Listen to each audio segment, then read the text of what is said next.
ہماری کوشش یہی ہے کہ یہ جو چند منٹ کی ہماری مجلس ہے، گو کہ وقت تھوڑا ہوتا ہے، لیکن ہم کوشش کریں گے کہ اس سے معصومین کی سیرت بیان کریں اور اس پہ کوشش کریں کہ کچھ ان کے حصوں پہ عمل کریں۔ آج دوسرا دن ہے۔ آج میں کوشش کروں گا کہ مولا کائنات حضرت علی ابن ابی طالب علیہ الصلوۃ والسلام، اللہم صلی علی محمد وعلی محمد، رسول خدا کے بعد مولا کائنات کی ہستی جو ہے وہ ہمارے لیے ایک انسان کامل، امام اول ہے، اور ولایت جو ہے وہ یہیں سے شروع ہو رہی ہے ائمہ کی۔ اور قرآن کی آیت میں نے پہلے بھی نیچے بھی عرض کیا، اور اس کی ایک اور تفسیر آپ کی خدمت میں کہ جہاں یہ آیت پڑھتے ہیں بسم اللہ الرحمن الرحیم، الف لام میم ذالک الکتاب لا ریب فیہ ھدی للمتقین، امام مظلوم امام علی علیہ السلام خود فرماتے ہیں یہ جو ذالک الکتاب ہے یہ میں ہوں، یہ کتاب جس کے لیے پڑھا، خود لا ریب فیہ، اور اس میں کوئی شک نہیں ہے، یعنی میری ولایت پہ کوئی شک نہیں ہے۔ تو پہلے تو ہم یہ دیکھیں کہ ہم آیا امام کو امام مانتے ہیں یا نہیں مانتے۔ ایک تو یہ ہے کہ بھئی ہم مسلمان پیدا ہو گئے، شیعہ پیدا ہو گئے، تو اسی لیے امام علی ہیں۔ خوب، یہ تو اچھی بات ہے، خیر اللہ نے ہمیں توفیق دی کہ ہم جب بڑے ہوتے ہیں تو ناد علی پڑھ کے بڑے ہوتے ہیں، اور ناد یا علی مدد کہہ کر جو ہے وہ ہم آگے چلتے ہیں۔ خوب، یہ تو شکر کریں کہ ہمیں ہمارے والدین نے یہ تربیت دی۔ اب آگے ہمیں خود اپنی عقل سے، اپنے لاجک سے اس چیز کو انڈرسٹینڈ کرنا ہے کہ امام علی ہی ہمارے امام ہیں، اور امامت کی ضرورت کیا ہے نبی کے بعد۔ یہ بہت ضروری ہے۔ انشاءاللہ آپ کے درمیان میں علماء ہیں، اور یہ درس آپ لیتے رہتے ہوں گے، توحید کا، نبوت کا، عدالت کا، امامت کا، قیامت کا، اور یہ بچوں کے لیے بہت ضروری ہے۔ کیوں ضروری ہے؟ کیونکہ دیکھیں جو آج دنیا جس طرف جا رہی ہے، جو دنیا کی ایجوکیشن ہے، جو ہم کوشش کرتے ہیں ہمارا بچہ بہترین اسکول میں پڑھے، بہترین یونیورسٹیز میں پڑھے، یہ دنیا کی تعلیم گو کہ بہت ساری چیزوں میں ضروری بھی ہے، حاصل بھی کرنی ہے، لیکن یہ آج کے بچے کو لبرل بنا رہی ہے، یہ آج کے بچے کو دین سے دور کر رہی ہے۔ اس میں وہ ڈائریکٹ نہیں کرتے، وہ انڈائریکٹلی ذہنوں میں یہ بات ڈالتے ہیں۔ خوب، یہ بچہ جب اپنے گھر سے کمزور ہوگا، اپنی مسجد سے کمزور ہوگا، اپنے مدرسے سے کمزور ہوگا، تو یہ بچہ ان انٹلیکچوئل کوسچنز کا جواب نہیں دے پائے گا۔ اور یہی وجہ ہے کہ تھوڑے دنوں میں بولے گا وہ یہ کہاں ہے، خدا کہاں ہے، خدا بھی کہاں ہے، ہم نے خود بنایا ہوا ہے، یہ ہے، وہ خدا نہیں ہے، پھر امام کیا ہے، پھر رسول کیا ہے، یہ سارے سوال اس کے اندر آنا شروع ہو جائیں گے، اور یہ پھر مشکلات ہوتی ہیں۔ آج آپ دیکھیں ایتھیزم کی طرف جو ہے وہ ہم لوگ جو ہے وہ دنیا جو ہے وہ کھینچی چلی جا رہی ہے، فیشن ہو گیا آج کل، آئی ایم ایتھسٹ فیشن ہے آج کل، پتہ ہی نہیں ایتھیزم ہوتی کیا ہے، لیکن فیشن جو ہے وہ لوگ اس میں جا رہے ہیں۔ خوب، یہ بہت ضروری ہے کہ آپ اپنے بچوں کو ولایت سے قریب رکھیں۔ بچے کو نعت علی آنی چاہیے، سوتے وقت انگلش یا فرینچ رائم سنائیں، اچھی بات ہے سنائیں، لیکن نعت علی بھی سکھائیں اسے، تاکہ جب یہ بستر پہ جائے اسے پتہ ہو کہ میں جب پھنسوں گا مشکل میں تو مشکل کشا علی ہے، تو وہی بچائے گا اور کوئی نہیں بچانے والا۔ وہ مشکل کشا کہ جسے ہر نبی نے پکارا۔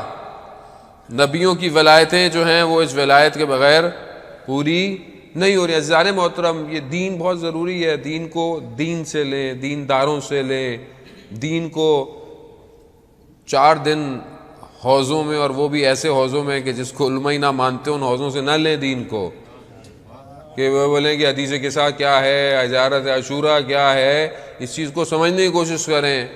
جو میرے آباء و اجداد، نہ کہ میرے آباء و اجداد ضروری تھے، نہ، بعض اوقات آپ کے لیے علماء بیان کرتے ہیں، استاد فاطمی نے، ہاں جو اتنے بڑے استاد ہیں، وہ کہتے ہیں کہ بعض علماء حجت ہیں اپنے عمل کی وجہ سے ہمارے اوپر، یعنی ان کی زندگی کا عمل خود حجت ہے۔ اگر ہم ان کو جب دیکھتے ہیں جب کوئی کام کر رہے ہیں، کیونکہ ان کی زندگی بالکل سیرہ معصومین کے اوپر ہے، انہوں نے اپنی نہ زبان سے کچھ اور کہتے ہیں نہ عمل پہ کہتے ہیں، تو ایسے میں بہت ساری چیزیں ہمارے لیے ہم دیکھیں کہ خوب یہ بڑے بڑے علماء، آیت اللہ خوئی، آیت اللہ سستانی، آیت اللہ خمینی، آیت اللہ بروجردی، یہ بڑے بڑے علماءوں نے اپنی زندگی میں کہ آیت اللہ عظمہ بہجت، ایسے لوگ کہاں پیدا ہوئے جن کی وجہ سے دین جو ہے وہ یہاں پہنچا. جو آیت اللہ بہجت ہر جمعرات کو حدیث کے ساتھ پڑھ سکتے ہیں, مجھے آپ کو پڑھنے میں کیا پرابلم ہے؟ اور پھر ہم کہتے ہیں اس کی سند پتہ نہیں کیا ہے, اس میں ہے ایسا برا کیا جو برا ہے, آپ اس کے متن میں ایسا کیا ہے خدا نخواستہ. راوی کہتا ہے کہ کیا ہے اس کے اندر, حضرت زہرا سلام اللہ علیہا, بچے آ رہے ہیں, رسول خدا آئے ہیں, ایک ایک کر کے آ رہا ہے, اور جملے دیکھیں کیا خوبصورت جملے. تو بہرحال میں وقت ابھی نہیں ہے, مولا کائنات کا ایک قول آپ کی خدمت میں اور آپ سے التماس دعا.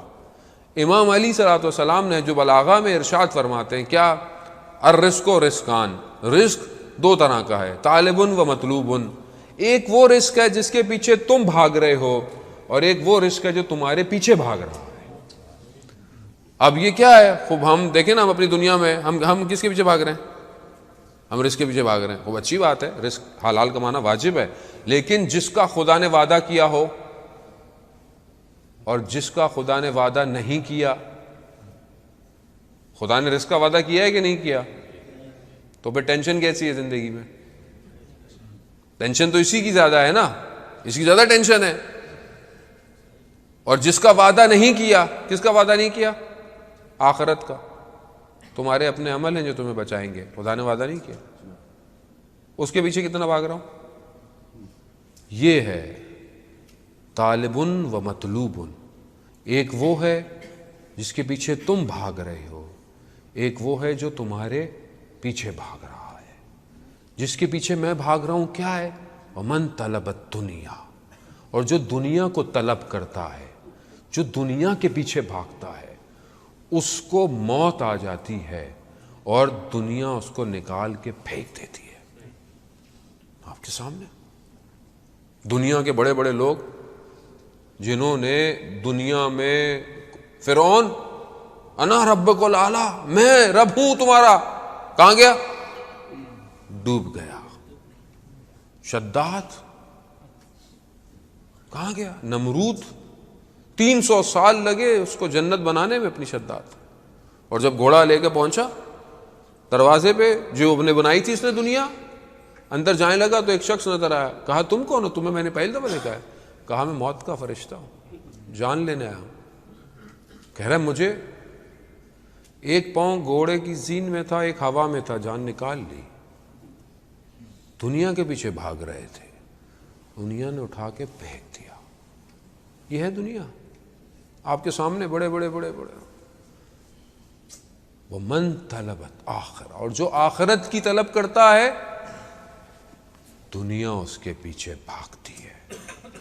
حتیٰ جتنے خزانے دنیا میں ہیں, حتیٰ جستوفیہ منہا, جتنے خزانے ہیں سب نکال کے اس کے آگے رکھ دیتی ہے. جو آخرت کے لیے بھاگتا ہے, اور آخرت کے لیے ہم کتنا آخرت کے لیے بھاگ رہے ہیں, ہم کتنا آخرت کی. مقدس اردبیلی کا میں نے آپ کو ذکر کیا ابھی. مقدس اردبیلی تہجد کی نماز, صبح کی نماز کے لیے برتن بالٹی کنویں میں ڈالی پانی کے لیے, نکالا ہیرے جواہرات. کہا پروردگار میں نے تجھ سے پانی مانگا تھا واپس. پھر نکالا, پھر ہیرے جواہرات. اب پروردگار مجھے پانی چاہیے. پھر ڈالا, پھر نکالا, پھر 3 دفعہ کیا, ہیرے نکلے, مگر کہا نہیں مجھے نہیں چاہیے, مجھے وضو کے لیے پانی چاہیے. اللہ اکبر. یعنی جو آخرت کے پیچھے بھاگتا ہے دنیا اپنے خزانے نکالنا شروع کر. عزیزان محترم, اور کتنی مثالیں آپ کے سامنے. دنیا سکڑ جاتی ہے. میں اپنی زندگی میں یہ نہیں کہہ رہا کہ آپ محنت نہیں کرنی, ہمیں محنت کرنی ہے, اچھا پڑھنا ہے, ہماری لائف میں ایمبیشنز ہونا چاہیے, ویژن ہونے چاہیے, ہمیں سب کچھ کرنا ہے, حلال رزق, لیکن بھاگنا نہیں ہے. آپ اگر کما رہے ہیں, مولا کائنات کیا فرماتے ہیں کہ تعجب ہوتا ہے مجھے اس شخص پر جو اپنی ساری زندگی کمانے میں خرچ کر دیتا ہے اور پھر اس کمائی ہوئی چیز کو اپنی صحت جو اس کی بگڑ جاتی ہے اسے صحیح کرنے میں خرچ کر دیتا ہے. یعنی ساری زندگی کماتے رہے, بیمار ہو گئے, آخر میں بیمار پڑے, سارے پیسے بیماری میں لگ رہے ہیں. تعجب ہوتا ہے مولا کا. اور زندہ ایسے ہے جیسے کبھی مرنا ہی نہیں ہے, ایسے زندہ رہ رہا ہے. اور جب مرتا ہے تو ایسے جیسے کبھی تھا ہی نہیں. یہ ہے زندگی. اس زندگی کے لیے ہمیں فکر کس چیز کی ہونی چاہیے؟ یہ جہاں ہم فیہا خالدون ہے. امام یہی تو فرما رہے ہیں. مولا کائنات اپنے بیانات خطبوں کے ذریعے سے جہاں امام نے 3 دفعہ دنیا کو طلاق دے دی ہے، وہ یہی بتانا چاہ رہے ہیں کہ دیکھو یہ دنیا ہے، اپنی جگہ پر ہے، لیکن اصل میں وہ ہے جہاں تم نے ہمیشہ رہنا ہے، لیکن جانا اسی دنیا سے ہے. ہمارے استاد آیت اللہ تحریری حفظ اللہ فرماتے ہیں کہ یہ دنیا بیسیکلی کمال پہ پہنچنے کا راستہ ہے. اب آپ ہی نہیں کہہ سکتے کہ میں پہاڑوں میں چلا جاؤں اور چپ کر کے بیٹھا رہوں، اکیلا بیٹھا رہوں، مجھے نہیں، ایسے نہیں جائیں گے. کمال پہ جانا ہے تو سوسائٹی میں رہنا پڑے گا، امتحان دینا پڑے گا، درگزر کرنا پڑے گا، اپنا مال انفاق کرنا پڑے گا، دوسرے کا حق ادا کرنا پڑے گا. خوب جب آپ امتحان ہی نہیں دیں گے تو آپ کو رزلٹ کیسے ملے گا؟ آپ بولیں گے نہیں میں ویسے ہی پاس ہو جاؤں، گھر میں بیٹھا ہوں، تو ایسا تو کوئی دنیا کا امتحان پاس نہیں ہوتا. عزیزان محترم، دنیا کو سمجھیں. حضرت عیسیٰ علیہ السلام جو نبی خدا تھے، دنیا خوبصورت ایک خاتون بن کر آئی اور ایک لباس جیسے ایک دلہن لباس پہنتی ہے ویسے آئی. تو ان سے پوچھا حضرت عیسیٰ نے، وہ کہتی ہیں کہ جو میرے پیچھے بھاگتا ہے میں اسے بھگاتی رہتی ہوں، ایسے ہی ہے، اور جو مجھ سے دور جاتا ہے میں اس کے پیچھے بھاگتی ہوں. آپ کے اپنے اوپر یہ جو لذتیں ہیں دنیا کی، امام علی علیہ السلام فرماتے ہیں کہ گناہ کی لذت بہت تھوڑی ہے، بہت تھوڑی، مگر گناہ پر پچھتاوا، شرمندگی بہت لمبی ہے، بہت طولانی ہے. تو اب یہ تھوڑی سی لذت کے لیے بعد میں لذت لے لیتا ہے، لیکن بعد میں کیا ہوتا ہے؟ انسان پچھتاتا ہے. تو بہرحال میں جوانوں سے کہوں گا کہ ہم اس اصل لذت کے پیچھے، تو آغا دولابی فرماتے تھے کہ ترک لذت میں جو لذت ہے وہ کسی میں نہیں ہے. یعنی جو آپ کو جو دنیاوی اٹیچمنٹ مل رہی ہے، دنیاوی چیز اٹریکٹ کر رہی ہے، اس کو ڈی اٹیچ کرنے میں جو مزہ ہے وہ کسی اور چیز میں نہیں ہے. اس کو چھوڑیں. وہ کوئی چیز مل رہی ہے، کوئی دیکھ نہیں رہا، کوئی سن نہیں رہا، مگر میں کہوں پروردگار صرف تیری خاطر چھوڑ رہا ہوں، تیری خاطر. کوئی دیکھ نہیں رہا، کسی کو نہیں پتا، مگر تیری خاطر، صرف تیری خاطر. رجب علی خیاط کہ جن کی کتاب عشق کیمیا ہے، وہ یہی کہتے ہیں کہ اس مقام پہ کیسے پہنچے کہ گناہ آمادہ تھا، گناہ ریڈی تھا، کوئی تھا ہی نہیں گھر میں، گناہ تھا. تو انہوں نے کہا کہ میں 1 منٹ دروازہ بند کرنے دروازہ بند کرنے گئے، کہا پروردگار کوئی بھی نہیں دیکھتا، مگر میں تیری خاطر دروازہ بند نہیں کر رہا، کھول کے باہر جا رہا ہوں، تو میری خاطر کیا کرے گا؟ کہتے ہیں دروازہ کھول کر باہر گئے، اللہ نے حجاب ہٹا دیے سارے، اور وہ ایک خیاط یعنی ٹیلر تھا، اور اس مقام پر چلا گیا کہ جب مولا کے حرم میں جاتے تھے نجف، تو حرم سے اندر سے آواز اور گفتگو ہوتی تھی. اس عالم برزخ میں، عالم برزخ کھل گیا، گناہ ترک کر دیا. خوب یہ سب ہمارے لیے بھی ہے. خدا ہمارے لیے بھی وہی ہے جو ان کے لیے تھا. خدا وہی ہے جو حضرت یوسف کا خدا تھا کہ 7 دروازے بند، اور حضرت یوسف نے کیا کہا؟ پروردگار تیری پناہ چاہتا ہوں. کہا یوسف پلٹ جاؤ، 7 دروازے کھل گئے. میرے آپ کے لیے بھی کھل سکتے ہیں اگر میں اور آپ کوشش کریں. عزیزان محترم، بارہ مولا کائنات کی زندگی سے ہم درس لیں.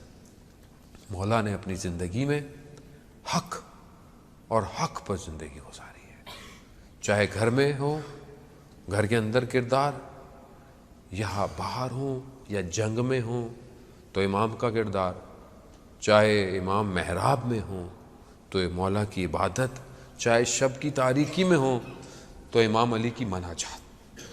مولا یا مولا انت المولا انا العبد وهل يرحم العبد الا المولا.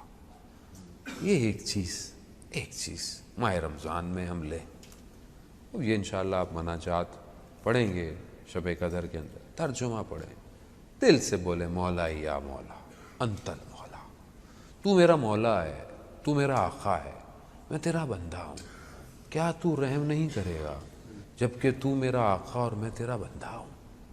مولا یا مولا انت الرازق انا المرزوق، تو رازق ہے، میں رزق لینے والا ہوں، تو رحم نہیں کرے گا جبکہ تو رازق ہے، میں مرزوق ہوں۔ اللہ، کیا دعا ہے، کیا مناجات ہے! اب یہ اپنی زندگی میں لے کر آئیں، امام کے سچے ماننے والے تبھی کہلائیں گے۔ ایسے صرف نام سے یا علی کہتا رہوں اور زندگی میں علی نہ ہو، کیا کروں گا؟ عزیزان محترم، ماہ رمضان ہے، کل میں نے آپ کی خدمت میں حدیث بیان کیجئے، رسول خدا سے جب پوچھا مولا نے کہ بہترین عمل کیا ہے اس مہینے میں، تو کیا کہا بہترین عمل ورا ہے، اللہ نے جس کو حرام کیا اس سے بچو۔ یہ کہہ کر رسول خدا گریہ کرنے شروع ہو گئے۔ تو مولا کائنات کہتے ہیں رسول خدا گریہ کیوں کر رہے ہیں؟ کہا اسی مہینے میں آپ کے محاسن سرخ خضاب ہو جائیں گے، یعنی اسی مہینے میں آپ کو شہید کر دیا جائے گا، میں اس لیے گریہ۔ اللہ اکبر، ماہ رمضان ہے، شب ایام آگے آنے ہیں، آپ یقیناً سنیں گے، لیکن کیا بے چینی ہے، کیا انتظار ہے امام کو۔ امام کچھ شبوں سے باہر نکل کر دیکھ رہے ہیں چاند، آج کون سی تاریخ ہے؟ کبھی پوچھتے ہیں بابا کیا ہوا، آج تاریخ کیا ہے چاند کی؟ اللہ اکبر، یعنی گویا حضرت علی انتظار کر رہے ہیں اس وقت کا کہ جب اللہ سے ملنا ہے۔ یہ کہتے ہوئے آخری افطار کی، کیا افطار اور کیا سحری، ایک چیز کا انتخاب کیا، یا نمک کا یا دودھ کا، کہ گھر کی مرغابیاں بھی امام کو جانے نہیں دے رہی۔ اللہ اکبر، کتنی محبت ہے علی سے لوگوں کو، اس محبت کا اندازہ کہاں سے لگائیں گے؟ میں سارے مصائب نہیں پڑھتا، میں بس ایک جملہ کہوں گا عزیزان محترم اور التماس دعا۔ جب امام زخمی ہو گئے، جب امام گھر لے کر آنے لگے نا صحاب، تو ایک گریہ ہے، تو امام نے گھر آنے سے پہلے روک دیا، کہا آپ لوگ سب یہیں رک جائیں اور مجھے خود جانے دیں۔ کیوں؟ کہا میں نہیں چاہتا زینب آپ کی آواز سنے۔ یا امیر المومنین، آج آپ چاہتے نہیں کہ آپ کے گھر کا گریہ باہر آئے اور باہر کے لوگ بی بی زینب کی آواز سنیں؟ کل یہی کوفہ ہوگا، امام علی بیمار کوفہ کے یتیموں کو پتا چلا کہ طبیب نے یہ کہا ہے امام علی کو دودھ دو تاکہ زہر کے اثر میں کمی آئے۔ اللہ اکبر، کیا دیکھتے ہیں کہ کوفہ کے یتیم اپنے ہاتھوں میں دودھ کے پیالے لیے کھڑے ہوئے ہیں کہ آج ہم اپنے مولا کو، آج ہم اپنے اس والد کو جو یتیموں کے سروں پر ہاتھ رکھتا تھا دودھ دے دیں۔ میں کہوں گا یا امیر المومنین، کل آپ کے یتیم جب کوفہ میں آئیں گے تو ان کو پانی بھی نہیں دیا جائے گا، ارے ان کو پوچھا بھی نہیں جائے گا، ہاں ان کا استقبال ہوگا مگر پتھروں سے ہوگا، کہیں نیزوں سے ہوگا، کہیں زبان کے جملوں سے ہوگا۔